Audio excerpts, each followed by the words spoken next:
ஜோதிட சொந்தங்கள் அனைவருக்கும் மகிழ்ச்சியான வணக்கம்.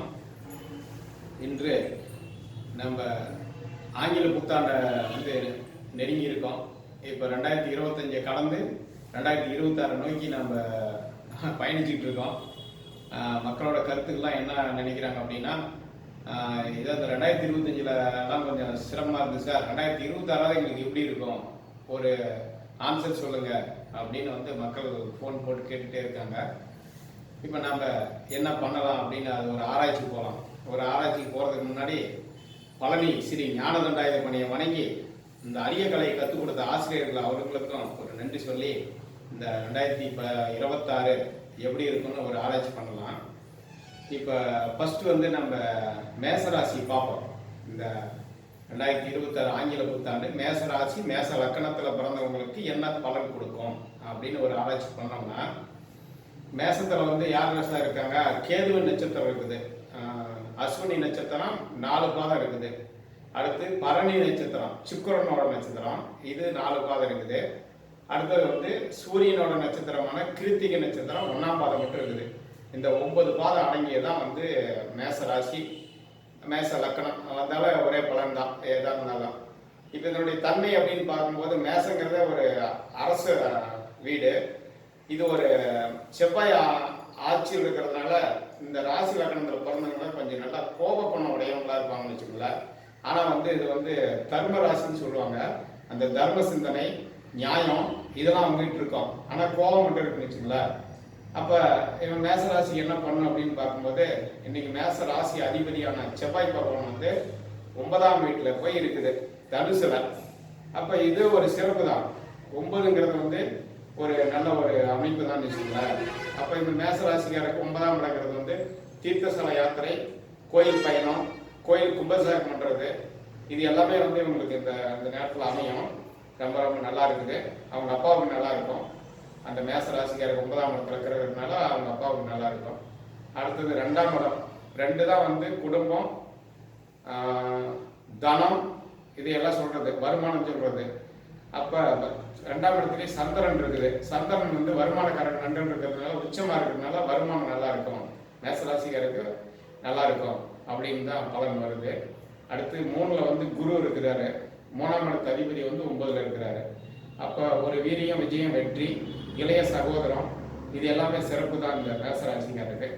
இளைய சகோதரன் சார்ந்த விஷயம், மாமனார் சார்ந்த விஷயம், இது எல்லாமே நல்லா இருக்கும் அப்படின்னு தான் பலன் வருது.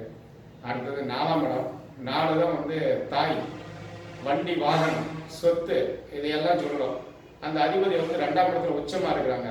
அப்ப மேசராசிக்காரருக்கு இந்த 2026ஆம் ஆண்டு அந்த சொத்து சேரும், தாய் நல்லா இருப்பாங்க, தாய்கிட்ட வருமானம் கிடைக்கும், வண்டி வாகனங்கள் சேரும், இப்படிங்கிற அமைப்பு தான் இருக்கு. அது மொத்தம் நல்லா இருக்குது. அடுத்தது 5ஆம் இடம். 5 தான் குழந்தையை சொல்லும், 5 தான் உயர்கல்வியை சொல்லும். இப்போ 5ல் ஒரு கேது பகவான் இருக்கிறாரு. அப்போ உயர்கல்வியில் கொஞ்சம் தடை வரும்.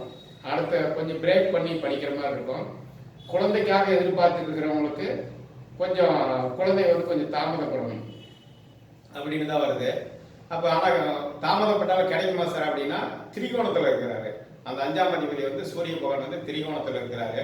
அதனால் நிச்சயம் அவங்களுக்கு குழந்தைகள்லாம் கிடைக்கும், உயர்கல்வியும் உண்டு, சிறப்பு. அடுத்து 6ஆம் இடம். 6 தான் அவங்களுக்கு எதிரி, கடன், நோய், இந்த 3 விஷயத்த சொல்லும். அப்போ 6ஆம் இடத்து அதிபதியும் 9ல் தான் இருக்கிறாரு. அப்போ 9ஆம் இடத்துல இருக்கும்போது ஒன்றும் பெரிய தொந்தரவு இருக்காது உங்களுக்கு. அது நோயால தொந்தரவு, கடனால தொந்தரவு, அடுத்தது எதிராளியால தொந்தரவு, இதெல்லாம் இருக்காது. சிறப்பு தான்.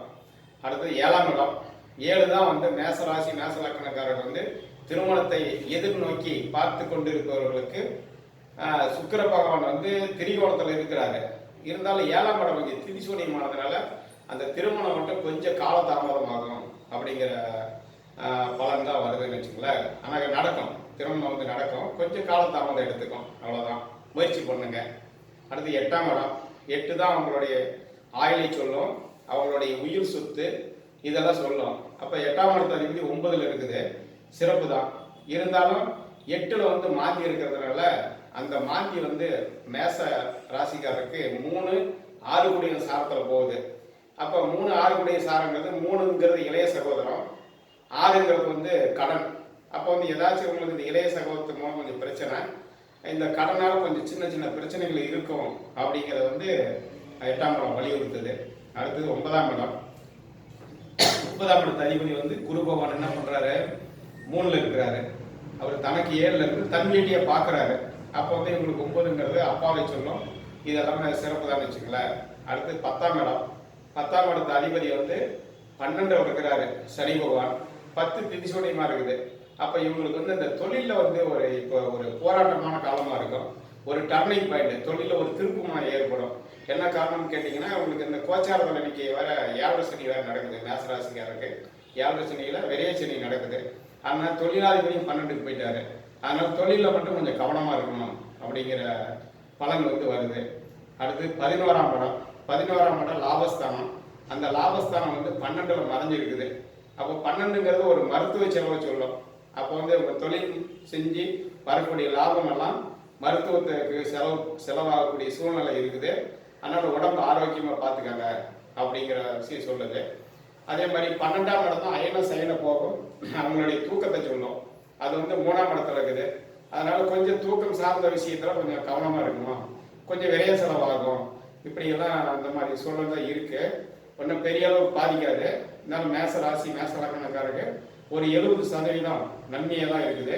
நன்றி நண்பர்களே, வணக்கம்.